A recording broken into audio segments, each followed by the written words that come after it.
Ayan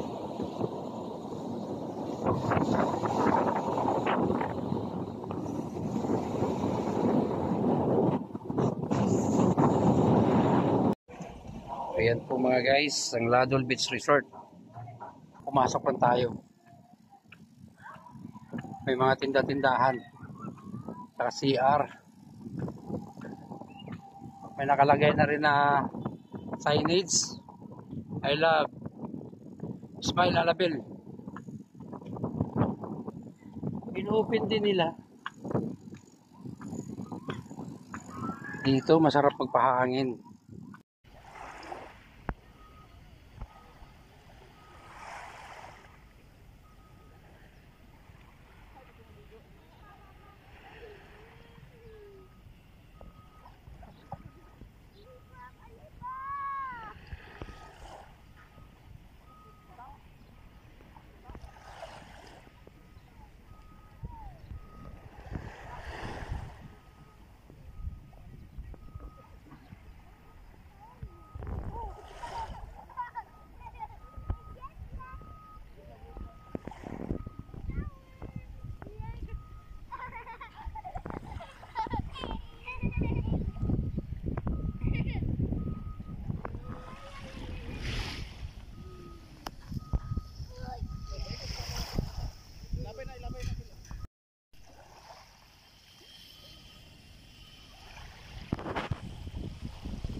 Pero may mga signage na.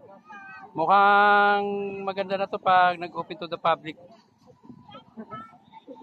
Okay.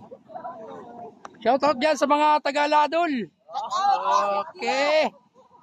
Shoutout ko kay Juan, Arnel Escultura. Oh. Ayan, mga tropa natin dito sa tabing dagat. Okay mga guys, maraming salamat at magandang hapon sa inyong lahat.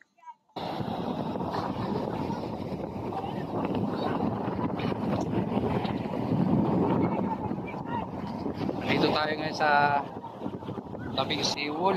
Sarap at maligo. Okay. Okay, nakausap ko yung mga batang tabing dagat taga-Ladol. Saan dito may swimming pool daw. Dati dito bahay kubo lang to. Nanipa. Ngayon ganito na ang itsura. Maganda na. Mukhang LGU ang nagpagawa nito. Yeah, suroy-suroy lang. Ayan o, may signage na dito na Sugba, Tulakilaw, Shutokil. Shutokil, kainan sa baybay. O pa rin ikuan, Sugdi? Wala pa i-open to the public, no? Wala. Pwede makatuyok-tuyok ko sa. Tuyok lang ako. Dito sa likod na to. Nakapising na to sa dagat. Pero natanggal na yung mga bakod. Baga pwede namang maligo. Problema, wala pa sila dito mga lamesa. Hindi pa nila pina-open to the public. Ito yung kusina kumidor.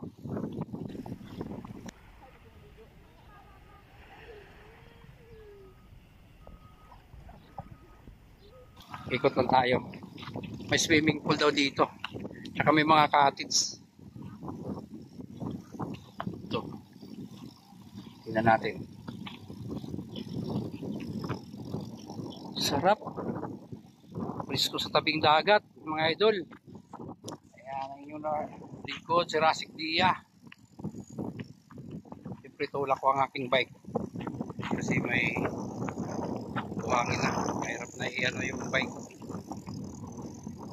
Ito tayo sa tabing dagat. Kaya may mga cottage dito, pwede mag-overnight. Tapos may swimming pool din daw. So may swimming pool, hanapin natin. Yan mga cottage dito. Magkano kaya yan?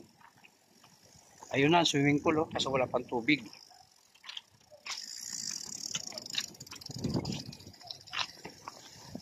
Pwede na liguan? Ha? Pwede na paliguan? Hugaw? Dili pa. Wala pa yung tubig dahil na. Okay, ganito na ngayon ang kaganda ng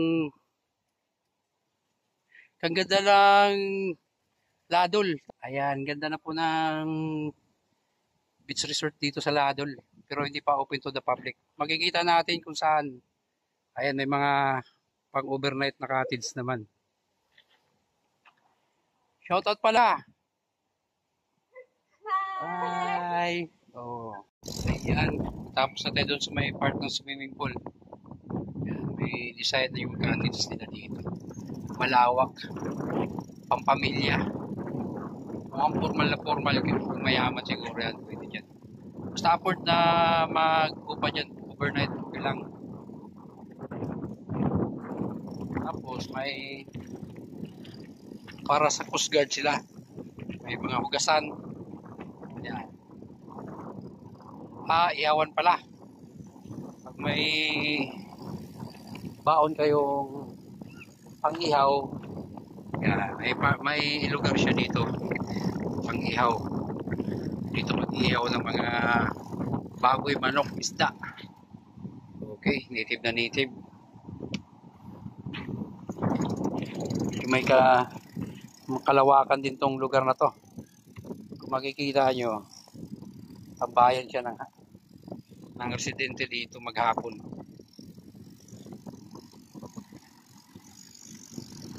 Ayan, may Coast Guard House.